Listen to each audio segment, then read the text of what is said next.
One day, I was having an internal dilemma in between myself. I had to either decide to lie or to tell the truth, right?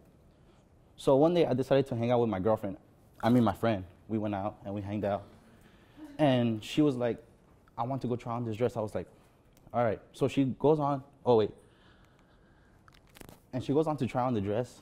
And I'm like, that's a pretty ugly dress. So I don't know what to do. So I was hoping she doesn't ask me that question. So, and then she comes out with the dress on and she's like, how do I look? When I heard that question, my mind went crazy. What am I supposed to answer to that? So that's the dilemma that we have. And basically, this is how a mind looks before we begin to lie. We have a filing cabinet that says trust, family, and health, right? Simple as that. But then once we begin to lie, it catches on fire. Because everything that when we lie, do we continue with the lie and hoping that we don't get caught? Or do we just tell the truth? Do we lie to someone to make them happy? Or do we just break their hearts and be honest with them? But scammers think differently. When scammers are lying, they have the same head. You know, they're going on day-to-day business, trust, family, and health, and the same filing cabinet. But once they begin to lie, there's a person added into that head. And that person added into that head is going to be called the evil genius. So what this evil genius does is basically take away all the sympathy and any emotions that any other person has to have the scamming successfully. And basically what he does, he always has a trash can with him. And he throws away trust, family, health, or anything on your well-being into that trash can. Because he doesn't care, because all he wants to do is make money. And the more money he makes, the more the evil genius grows. And once the evil genius grows, he basically can take over the person's life. Like, it doesn't matter if they're hanging out with their children or anything like that.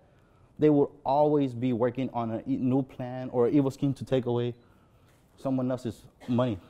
And they honestly don't care about your feelings, paycheck, kids, and nothing at all.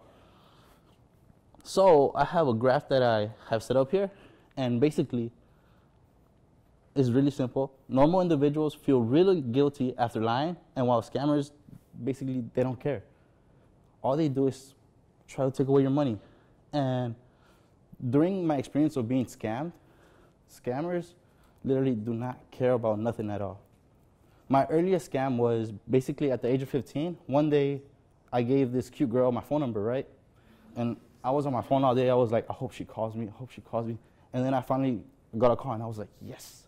She finally called me, right? And I pick up the phone, and all I hear is, sir, your credit card information has been stolen. For a small fee, we can retrieve your card. And I was like, I hanged up immediately. Not because it was a scam, but at the time I didn't have a credit card. So it went simple as that. And then as time went on, more scammings happened. And as I got older, I got money, I had friends and everything. You can see scams basically every day. And the earliest scam that I had was a couple months ago when my mom tried to buy a new car, right? She went on to every car dealership and she never found that car. And I was like, you know what, Mom? I'm gonna go online, and after 10 seconds of convincing myself what's the worst thing that can happen if I go on the internet to look for a car, I finally saw this beautiful car the same year under market value, right? So I texted the person that was selling the car, and I asked, hey, is the car still available? And within 5 minutes, I get, hello, I'm at work, text me your email address, and I will email you more info, pics and info. I was like, this is great. So I sent her out my email, and then I get this back. She sends me this email saying it belonged to my husband, but he passed away and had a heart attack. So I decided to sell it because, to be honest, it's only gathering dust in my garage. And if you are interested in buying it or you have any questions, please reply to this email. Attached, you can find more pictures. Thank you for your interest. At that time, when I was reading that email, tears were coming down my eyes. That was such a sad story. And then I had to purchase that car, right? Because after what she told me, but then I noticed something strange that was going on. When the attached pictures that she sent, that was the car that was advertised. But actually, it was that car that was advertised. It was just a different color. So I was like, is it a camera angle or whatever? And then, honestly, she said her car was collecting dust in the garage. But the background was at a shipping dock. So do I just buy the car from that or no? So I sent her an email back saying, hey, my name is Nelson Reyes, and I'm sorry to hear about your husband. I am interested in purchasing the vehicle. So which part of Houston do you live in? And she replies back, and this is when I knew it was a scam. My daughter and I decided to go for a fresh start. So we sold the house and moved to my parents in Kansas City, Missouri. The vehicle is here with all the paperwork with this shipping company that is already to be delivered.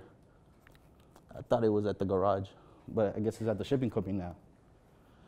And then I sent her a follow-up, and then I sent her an email. Oh no, and then she sent me an email about the company that has 100% protection insurance for both buyers and the sellers. I was like, this is great. All I need to do is send money to this website, but a lady who I don't even know told me to do so. And all I need to do is send $3,000, and I have the car in 5 days in front of my house. And I was like, all right, let's do it. So I sent out my fake address, my fake bank account, my fake number, and all that. And then I put my laptop away, and then within 30 minutes, I hear a notification.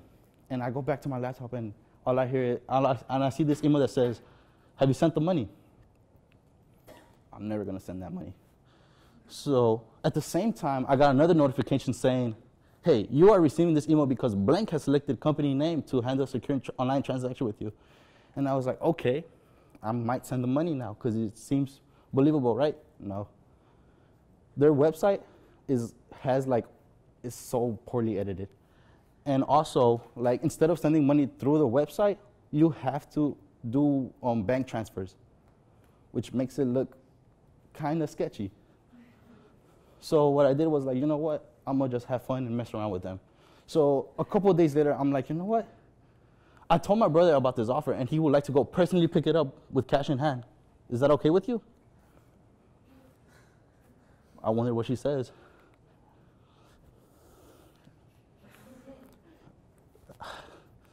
And then I said, yeah, but he wants to go pick it up so we can travel around the States with the car, you know. I was hoping that she will fall for this because, you know, I don't have to pay for the fees, less paperwork for her and for me. And then she sends me that. They can let you see the car next month, so I can't wait until then. I found a buyer that will pay in 2 days. Thank you for your time.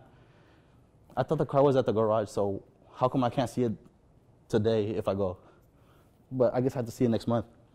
So I was like, oh, okay, whatever. So, and then I was at class, and I was like, you know what? I'm really bored. So let's send her another email. And I said, I'm on the way to the location. I'll be there in a couple hours. And I asked her, is the deal, can I still buy the car, right? And then she sends, if you want the car, you have to follow the instructions. I was like, let me push it a little bit further. I'm here today in town, and I have half of the money in my hand to give it to you right now. Is the deal still on? And then I sent her a couple of hellos. And then this was my last email to her. I never got that car. So basically, I annoyed a scammer so she can stop replying me. That's great, right? She don't have to. I'm saving people's money, actually. I wasted her time. I had fun. It was great. And also, you know about the address that I was talking about earlier? That's for another TED Talk. Thank you.